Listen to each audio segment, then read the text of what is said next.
talking about?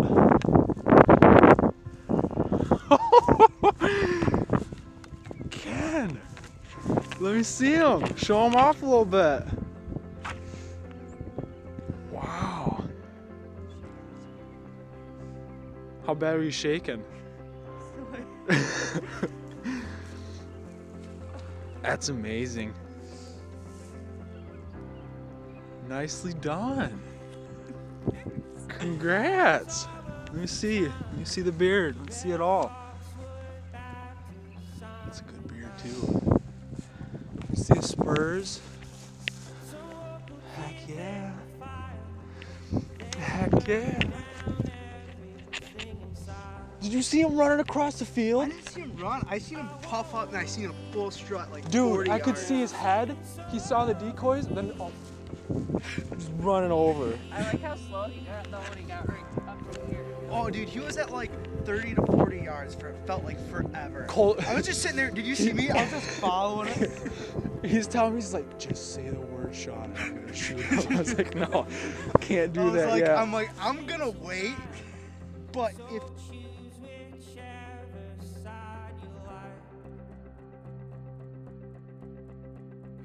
all the progress we made, it won't end up meaning anything.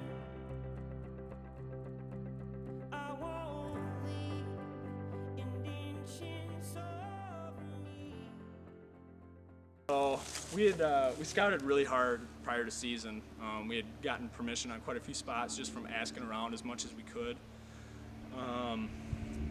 And we ended up settling on, I think we had 5 or 6 properties that we could hunt just from asking around as much as we could. And you know, we found this spot kind of on a whim. We were driving by and we actually went past the road, and me and Corey kind of looked at each other like, yeah, we'll try it. There's a bunch of big fields. We might see something. And we got down there and we saw five toms strutted up in the field, chasing each other around, and a couple hens. And so we started looking at places that we could get permission on. And one of the property owners was down living in Portage, which that was a little bit farther than we wanted to drive. And the other one was up in Byron Center. And we tried getting numbers on white pages for all of them. And nobody answered their phone, nobody picked up, which, unexpected number, unknown number, I don't really blame them. And so we ended up finding out that the lady next to the property that had all the turkeys running around on it, butted up to it, was just across the tree line in a big green field. And we said, you know what, she lived just down the road, let's try to get on her and get on her property. And we got down there, and we were going to write a note with all the coronavirus stuff going on, their name, number, kind of the details of what we wanted and where we were going to park and this and that, so there was really no question on her part on what we were trying to do or what our goal was.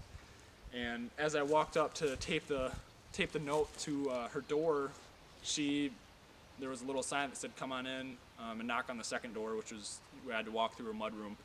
When I walked in, she was making something at the dinner table, and I looked right at her and she looked right at me. We were both kind of shocked, and she put on her mask and came out, and we talked for a little while, and she said that she'd give us all permission to go out there and try to turkey hunt for a couple weeks, which is all we asked for. And so opening morning, we were pretty sure that this was the spot we wanted to go. There was turkeys everywhere, and so we sat down kind of in a bowl on the west side of the property, and come around 8 o'clock, we didn't like it because we couldn't see anything, no turkeys could see us. So we were like, all right, we're gonna move because we know that the turkeys are running around in the field next to us right around 11 o'clock. So we'll try moving up there and see if we can't, wait it out and have something walk through. So we setting up in a tree line. There was a hen starting to walk into our field, and we started walking over there, bumped her, and we got set up, sat down for a couple hours. There wasn't anything, so we packed up, left, and then me and Kennedy were like, you know what, we're gonna try at least roost some birds tonight, and we'll drive past the field and see if there's anything out there we can try to put a stalk on. And we drove down the street and saw that there was 2 toms that we could see plain as day strutted up on our corner of the field. So we quick buzz around the front, go around the back side and the west side because they were on the east side. Use the topography to kind of as our advantage to get around them. As we started to work our way down, so was the sun, and the turkeys ended up just started walking towards their roost, and we couldn't get in front of them. So we pulled off and said, you know what, we're gonna wait and see what happens. And we were kind of baffled on where to go the next morning, and we decided that was gonna probably be our best bet again, just because we know there was birds in the area, and try to put ourselves in a position to where we can make something happen.